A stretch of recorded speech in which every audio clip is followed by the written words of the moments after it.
गांव के एक दो वो शरारतियाँ उनने गोली चलाई, वो यक लग गई डीजे बजाने जो कहाँ लगी गोली? गोली सीधी उसके पेट में लगी है और कल लल्लहड़ में वो ऑपरेशन से निकाली बाहर। फिलहाल कैसी हालत है? हाँ अब फिलहाल वो बच गो है। हाँ लल्लहड़ में उपचार चल रहा है। गांव पेमा में एक शादी समारोह में अचानक उस समय भगदड़ सी मच गई जब डीजे बजने पर दो युवकों में कहासुनी होने पर गोलियां चल गई। गोली लगने से गुरालता गांव के मुबारिक नाम का युवक गंभीर रूप से घायल हो गया। इसके अलावा कई लोगों के मामूली चोटें बताई जा रही हैं।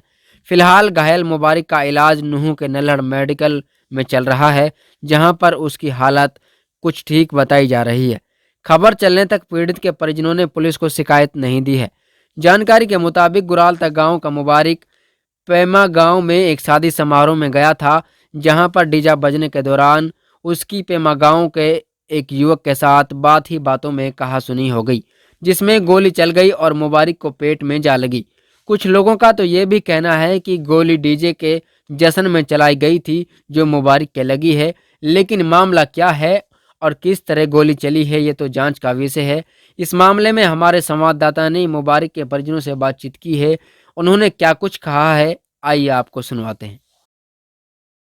ये 2 तारीख को 11 बजे के करीब रात को कुछ बच्चे हमारे गांव के ये पेमा खेड़ा में नाच देखने के लिए आए थे। तो वहाँ पर उनकी कुर्सी के बैठने के ऊपर छोटी मोटी झड़प हो गई थी। उसके बाद में 3-4 बंदे वो इकट्ठा होकर आए और उन्होंने सीधा फायर उन बच्चों की तरफ कर दिया। हमारे गांव का एक मुबारिक था, साजिद था, एक आसिफ था। उन तीनों को उन्होंने गोली मारी। जो मुबारिक था उसके सीरियस हालत हो गई, जिसको हम पुनाना हॉस्पिटल लेकर आए तीनों को, और डॉक्टर साहब ने उनका ट्रीटमेंट कर उसको हाई सेंटर के लिए रेफ़र कर दिया। जो मुबारिक है वो अंडर ट्रीटमेंट है, नल्हड़ हॉस्पिटल में दाखिल है, बाकी के नॉर्मल कंडीशन में है।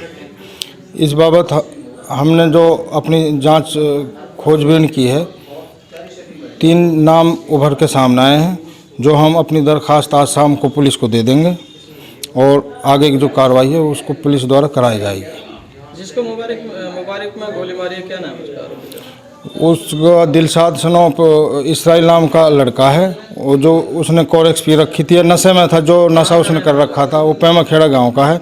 उसके साथ 2-3 बंदे और थे। उन्होंने इनको पकड़ा और पकड़ने के बाद में दिलशाद के हाथ में कट्टा था, जो उसने सीधा फायर मुबारिक को किया, जो उसको काफ़ी सीरियस चोटें आई।